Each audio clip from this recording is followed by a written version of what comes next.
in family and ruralness comes up in your poems and things along those lines. What do you think growing up, maybe the bucket you said, Yeah. but this theme keeps developing. What other things in your own life have you seen that have reaffirmed this idea of change, and how have you come to not be afraid by it, fearful of it, and just submit to it as just a part of where we are? Well, I wouldn't say I'm not fearful of it. I don't like it. As a colleague of mine used to say, if it's change, I'm against it. But it's a fact of life, and you must learn to deal with it. Well, I've lived long enough to see many changes in my own life. In the farming world in which I grew up, you see towns now that are no longer, because agriculture during the 80s was on a downhill slide. And many of these towns have never recovered. In my own life, I've of course had death and loss, not only of my parents, which is expected, but of my daughter, which is not expected because I'm supposed to go before my child or my children. So there are ups and downs, but you have to keep the joy of, in life, the surprise of what may come the next day. And I think you have to be aware of the good things in your life. And then writing is a way that you make order out of chaos. And I wouldn't call it therapy because it's much more than therapy, but it is a way to take those losses and transform them into language. And that somebody may read it and think, well, I understand that. For instance, there's a writer I much admire who just died, George Garrett. And George was very ill the last few years of his life. And I had known him pretty well through writers' conferences over the years, and he was an avid reader of my work, but a much more accomplished poet and writer than I'll ever be. And so I just treasure this letter I got from him in which he wrote me and said, I've been very ill. And the only thing that I could find solace from were your poems in Dirt, which are about grief and loss. And I thought, what a wonderful thing to tell me. I'm glad he told me that. And then I've had people find my poems on the internet, and then perfect strangers will write and say, this poem really spoke to me about loss. I lost my wife, I lost my husband, and I understand what you're talking about. So that's a great thing about the internet. That's not exactly the question you asked, but You know, it brings strangers into your life, and that's talk about validation, to have a stranger who does not know you, may not have ever known your work, finds it, a poem, and writes you and says, I really relate to that. That's a great thing. I know in my life, sometimes when I'm feeling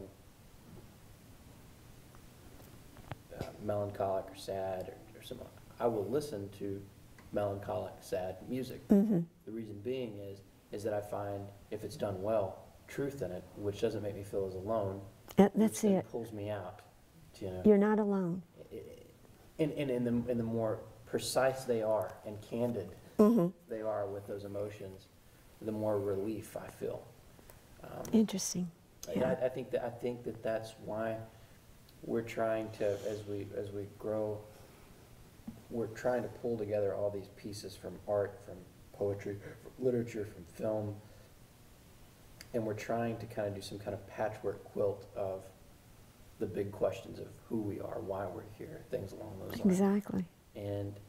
And if you're lucky, I think you find some peace, you know. Mm-hmm. Well, you do, and I think you hit it. Have you found that? I mean, do you think that you found peace in your own life from all those sources? Have you pulled enough together to where you feel pretty? Well, I still get angry at the losses, especially my daughter, and then my son, who suffered a stroke at an early age and is doing all right, but still doesn't have the life that he once had. And I get a little angry about that, and I get a little wistful about that. But the peace in that is that you know things do not stay the same. And it's not so much what happens to you, but how you deal with it. And you deal with it. And so that is I think that I've gone through enough losses and things like that now I know I can deal with it. Maybe I'll keep my head above water. So that's a kind of a matter of confidence. But there's no easy way to cope with great losses other than to keep going. Time. Well, time does help. Mm-hmm. Yes, I found it's the only thing. Mm-hmm. And yeah, and I get time. Right. I wanted to talk briefly on the importance of the written word. Now you said people are finding your work on the computer. Do you feel there's always a role for books, and what would be your case for it? The feeling of a book, the tactile sensation of the page, the sound of the pages turning. I have a friend who said that his earliest recollection is of sitting beside his mother as she's reading, and it's very silent in the room, and he hears the pages turning. Well, you can't quite get that on Kindle, and you can't get it off the computer. My case for the book is that it's something that is very portable and easy to put in your pocket or in your handbag and take it with you. And someone could say, well, so is the Kindle. But I don't have to worry about any technology failing. The book is going to be the book. Unless I spill coffee all over it, it's going to stay the same. It's going to age, but that's all right. There's just something about the smell of the ink on the paper. Well, that's my case for it. But who knows? Who knows what will happen? It's impossible to predict. There's certainly a lot of books that are not printed anymore. But it'll be a great loss, I think. And then think of the bookstores. The bookstores, and a wonderful bookstore in Conway that has supported the Porter Prize all these years. Mary Alice Hurst, who carries the books of Arkansas writers. Lorenzens, who used to do this. I'm sorry to see them go. The wonderful bookstore in the Heights. These independent booksellers, I would hate to see them go because the book has all been made a matter of technology. Because a bookstore smells like books. And a computer store smells like plastic. It's not very interesting to me. I'd rather have a book. Wow.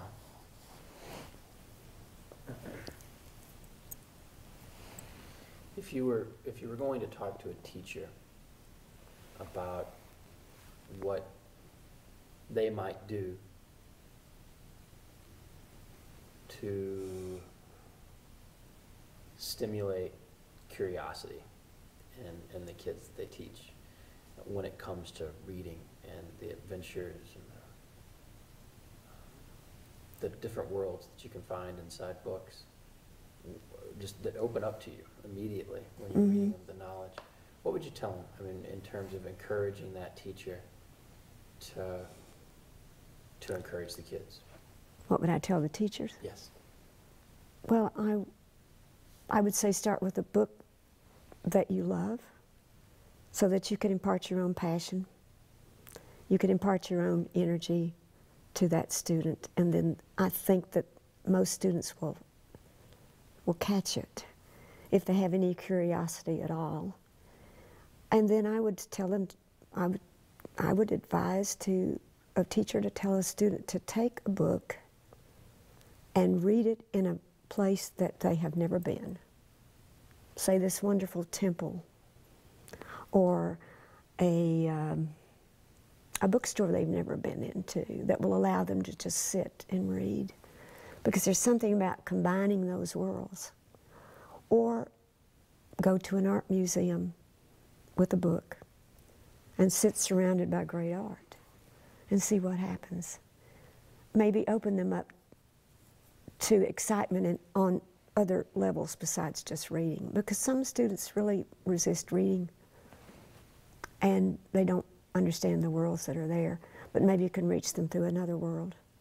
And if they're surrounded by the world they love, maybe, you know, take a book to read on a break at the commercial break of your favorite TV program. And just carry a book in your pocket even if you don't read it. It should be there. It should just be there, part of you. I think teachers, especially high school teachers, have a very hard time with poetry because it hasn't been taught extremely well. And we tend to concentrate on the dead poets. They're very important, but I would say also to a teacher, bring in someone from your locale who's willing to come in, who loves books. Maybe it's not even a writer, but someone who's an avid reader, and let them tell the students why they love to read and how it changed their lives. I mean, where else can you, for a few dollars, change your whole environment, your whole world for a few minutes or an hour or so? Only through reading. For a couple of dollars in late fees, the public library, you can have any education that you want. Absolutely. Sky's the limit. Yeah. That's a great thing about America. There are so many wonderful libraries and wonderful librarians who still love books and can advise you, and the independent bookstores, and that's why they're important, because that bookseller at the independent bookstore has time, will take the time to say, well, maybe you would like this. And let's hope they steer them to poetry, maybe my poetry. That's great. Is there anything that you hope we would talk about today that we haven't gotten around to? I want you to read Yeah. a little bit of poetry, but well, I think one of maybe the most exciting things that have happened in my poetry career yeah. are having my work adapted for different media. So, are we on camera now? Mm-hmm. Okay. Having a film made that uses my poetry called Emerson County Shaping Dream, which AETN featured in their program on the same page with Joe McDougall. And it was filmed in that bookstore in Conway. And that was an exciting, exciting time, because that was the first time that my poems had been adapted for another media, except at Pittsburgh State in Pittsburgh, Kansas, where I was teaching. We did do an adaptation of my work on the stage. So that, the work for the stage at the college where I was teaching, then the film, then the Arkansas Rep in Little Rock adapted my work in 2006. That was very exciting, in a production called Towns Facing Railroads. Then an artist has asked me to collaborate. Now, collaboration is really fun, to collaborate with someone from another discipline. So I collaborated with an artist, and we came up with an artist book, which means it's a collection of her prints and my poems. Then some composers have contacted me and wanted to put my work to music, and that was exciting. I think maybe that's been the high points of my career. Other than each time a book is published, it's like the greatest moment ever, every time. To open those that book up and smell the pages. You may have just came up with a title for our documentary. Oh, Smell the page. well, I would be honored. That's wonderful. You know, I'd seen in the research that I had done, I'd seen that where there was a link or a still frame rather from. Oh, from the film. Yes, Mm-hmm. the film. Mm-hmm. Which is interesting. Well, and I think one of the biggest challenges that I've found has been working with someone to create a web page, to create my web page. And it's a pretty extensive website, and it really gave me an overall look at what I've done. And there's so much more I want to do, and I am branching out into prose. Sometimes I wonder why in the world is a poet tackling prose, but I'm approaching the end of a memoir that I'm writing, and that's been a learning experience, and I'm getting to use images, which I think all writing should have. So in one sense, being a poet makes it easier to write a memoir because you're already thinking about images and people's conversations and the impressions that they made. Because I think if you become a poet, you're so impressionable to every nuance of conversation that especially that you hear as a child, and you're kind of storing that away. So it comes in handy in all kinds of writing. And I love to write essays. Now I've forgotten the question. You answered it. Okay, probably a long time ago. I'm going to get your poetry. Okay. Do you know which folder it would be in? Is it your briefcase? Just if you'll bring the briefcase, I can find it. And if you could, the dirt, the one you were mentioning. Sure. Oh, and I also, do you think you could talk much more about, I think his name was John White? Who? John who? The man who, in the university who read the poems to you, it was Whiteside? Oh, Whitehead. Whitehead. Jim. Okay. Want me to talk more about him? A little bit, yeah. Well, he's a legend. From dirt.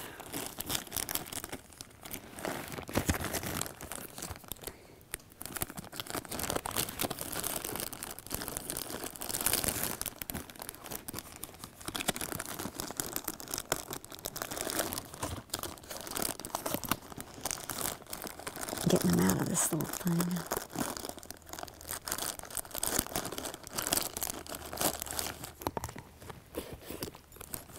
You know what, Gabe, if you would also bring my purse over.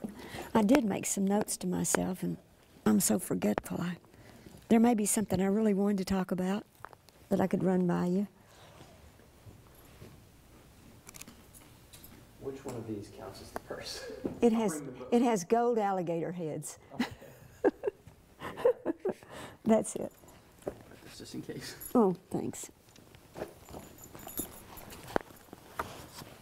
You know, I didn't realize I'd been fiddling with this antenna. I don't think it. I hope it didn't pick up sounds. No, I don't think it will. I should not have been doing that.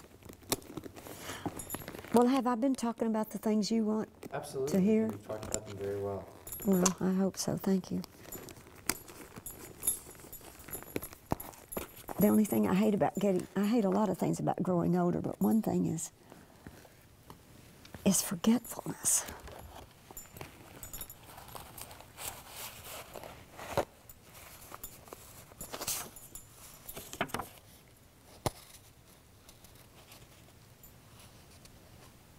We might talk about who my critics, good critics. Yeah, we've talked about that. We've talked about it a little bit. Reviews, bad reviews. No, not that, but people that you let read your work, Oh, okay. like your mentors or. You've mentioned a few of them. We can touch on that. Absolutely. See, I may have. Sometimes I don't remember what. Yeah, you did. You talked about your husband giving him True. a draft, but you had to work on it a considerable amount. True. And then you said there were 3 or 4 others. Well, we don't need to, we don't have to talk about them.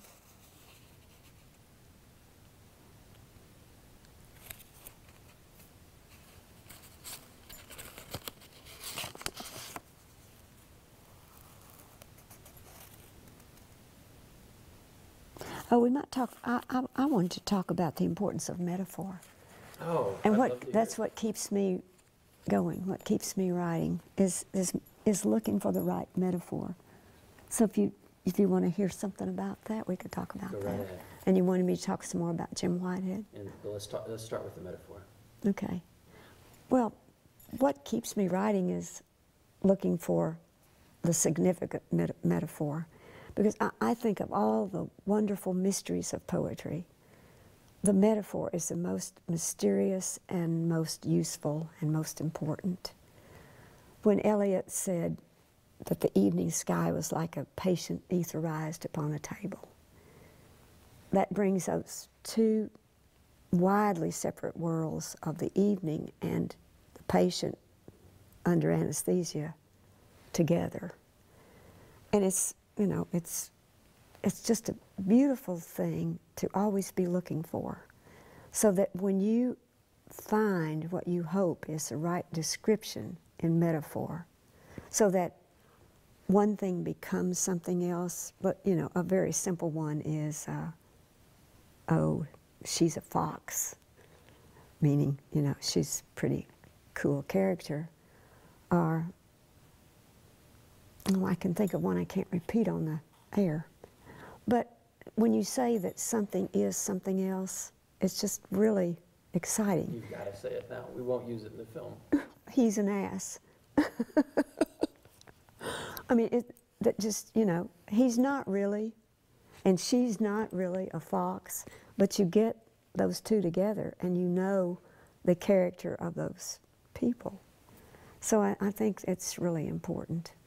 And Shakespeare did it so beautifully. And I mean, and all the figures of speech are so fantastic. But what keeps me going is looking for the right metaphor. So, for instance, one I just wrote in my memoir is silence is the stubbing out of a cigarette. And these things that sometimes come to you unbidden, but most of the time you have to think about it, and maybe you'll write something. It's not quite right, and you just got to keep digging into your mind, and sometimes then you'll get it. Do you have a favorite punctuation? Well, not in writing prose. The semicolon is my favorite. That's a great question. What made you ask that? You talked about metaphor, and it made me think, like, I've got all these writers I'm going to be interviewing. I bet it'd be funny and interesting to ask them if they have a favorite punctuation. Yes, it would. Yes, it would. I think I'm going to start doing that from here on out. I'll see if we can't work it into the film somehow. Sure. Semicolons don't work quite so well in poetry because you've got the line breaks to give you the silence that you need. But a semicolon properly placed gives you just a break in the sentence that gives you a little emphasis and silence, and it keeps you from using so many conjunctions, because you can use it in place of a conjunction. Do you feel that do you give yourself permission to break traditional rules of commas and semicolons and things along those lines in order to make your point? In other words, sometimes you can have a sentence with capital D-E-A-D, period, and then another sentence. And that's, you know, obviously not a sentence, but it has that. It's a fragment, but it's Exactly. yes, sometimes. Yeah. But I have to tell you, second to my love for poetry, and it's kind of an oxymoron, I think, is that I love grammar and usage. And I am pretty much a stickler for using the rules whenever they work for me. Whenever it works for me to use a fragment, I certainly will use a fragment, but I very seldom will.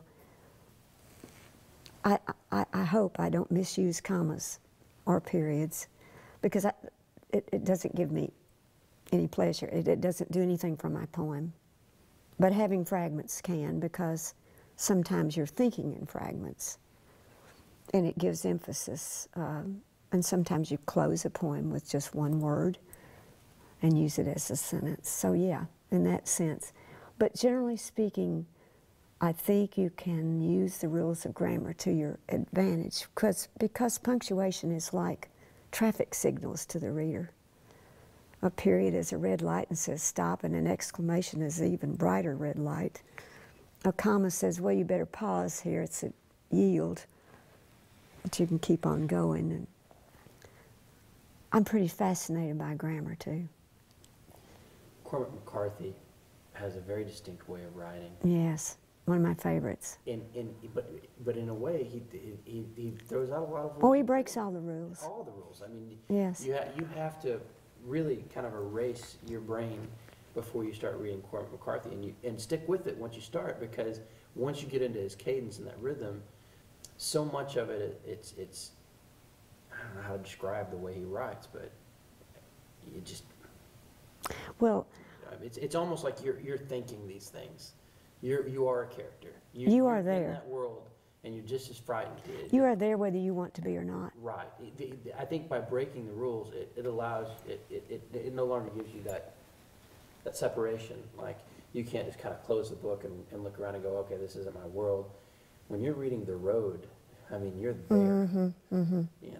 Mm-hmm. And, well, I guess that's what I was I think doing. you have to use the rules and break them when it's necessary. But then that's art. Art breaks rules, and I think in poetry that you do that when you're trying to create an illusion of conversation, and you do it in prose too. Certainly, people don't talk in complete sentences, and they don't talk in wonderful English. But I'm just saying that for me, it is a great pleasure to at least know the rules. And I'm old enough to have been taught very soundly the rules of grammar, which most people don't have those advantages today. It's not being taught quite so much. But it's a pleasure to me to know it, and to know what rule I'm breaking, and to know what I'm doing there. But you mentioned Cormac McCarthy, and he's one of my favorite fiction writers. And I learn a lot when I'm having a bad time with poetry, my own poetry, and I have a block. Sometimes I'll read other poets, but a lot of the time I will go to fiction writers. And one of my favorites is Annie Proulx, who wrote Brokeback Mountain as a short story. And she's fabulous. But they have what poets try to have. They bring you into the world, that world. And with Cormac McCarthy, sometimes you don't want to be there when the person sitting around the campfire is being beheaded and the Indians are on their ponies and they've just scalped some people and they've got the wedding dress veil. Powerful, it's so powerful. I want to be that powerful in my own work.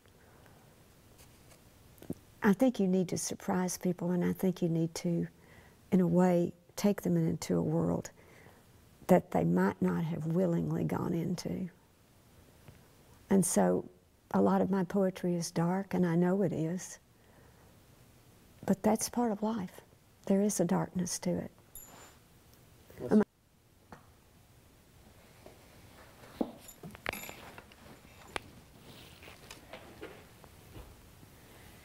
All right.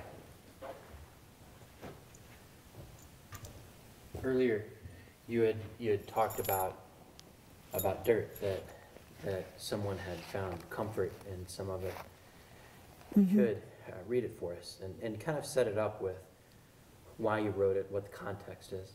I'm sure it's about your daughter. Yes, surely. Well, this is from the book Dirt, and the title poem is called Dirt. And I wrote it because when I went back to visit the grave, I noticed there was a little seam there where the casket had been buried. Dirt. Its arrogance will break your heart. 2 weeks ago, we had to coax it into taking her body. Today, after a light rain, I see it hasn't bothered to conceal its seams. Death is an arrogant entity. Yes, it is.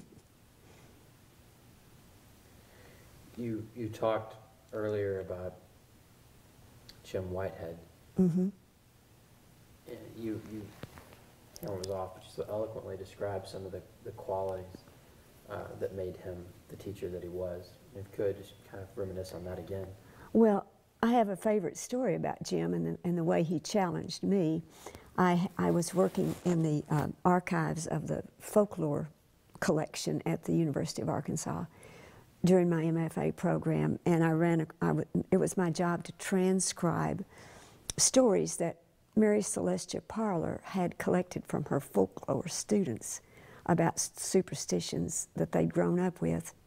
And one was how to cure a fever by putting one's cut fingernails in the mouth of an eel and let it swim a river. So I got very excited about that and thinking that would make a great poem, ran down to Jim Whitehead's office, and I said, Jim, what do you think? This make a great poem? I showed him the card. He said, make a great poem, McDougal, and if you don't write it, I will. And I knew he would. I knew he would steal the idea because he's a writer. He was a writer. So I went across the hall and sat down and wrote the longest poem I've ever written, which is probably 25 lines. And I thank him for that because I kind of liked the poem. There seemed to be some other challenges that he gave you an assignment once. Oh, I remember a couple of assignments in grad school that were just very important to me. And one was Jim Whitehead's assignment to all of us in the poetry class to write a paper called, to answer the question, who are your poetic forebears? So one had to think about who had influenced us, and then I also looked at it and who had influenced me and told about the things I wanted to do and didn't want to do that I had learned from those folks. The other great challenge was when Miller told us we would have to explicate a poem and we would have to talk about it in class. And if you've ever tried to explicate a poem line by line, it's like braiding water because there's so much going on at once and you have to single it out and somehow make it coherent for either your fellow students or for me as a teacher for my students. So now I mentor students online and I ask them to do that. And it's a challenging assignment, but it's, to me, the only way you really learn to write. It's like the old diagramming of sentences we used to do. You know what makes up a poem when you explicate it. I think a teacher's got a challenge, as you mentioned, and challenge your curiosity and start where the student is in his own development. That's hard to do. Say this, try to say this, and I promise I'll put you in the film. A teacher has to inspire their students to instill that curiosity. And I think that's what the Porter Prize has done for authors. Something along those lines. Put it in your own words. The curiosity and the Porter Prize is a challenge. It's a great gift. On a very lower level, it's a challenge because when you winning the Porter Prize, and they don't tell you this when they call you up and say, guess what, you've won the Porter Prize, and here's this money that's going to come to you, and you're so excited. They don't tell you that part of the prize is you will have to MC the next Porter Prize event. But the challenge is you don't want to let the people that you know read your work. You never know who nominated you. You're not supposed to know. But you don't want those people to be unhappy with their choice. You are challenged to do the very best work you can. And I think about that. There are people whom I don't want to disappoint. My old teachers, my parents, who are long dead but still watching over my shoulder. Yeah, the Porter Prize is a gift and a challenge and an ongoing challenge.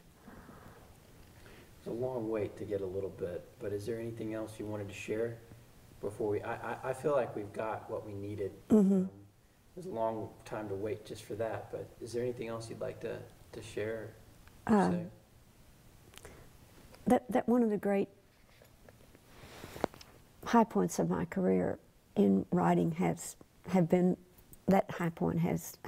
my students, and having them contact me sometimes years and years and years later and ask me if they may send me a poem. And I'm so delighted to see their progress.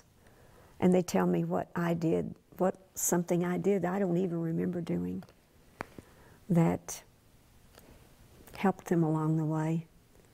So that I think whoever nominated me for the Porter Prize may not know ever what that did for me in so many ways.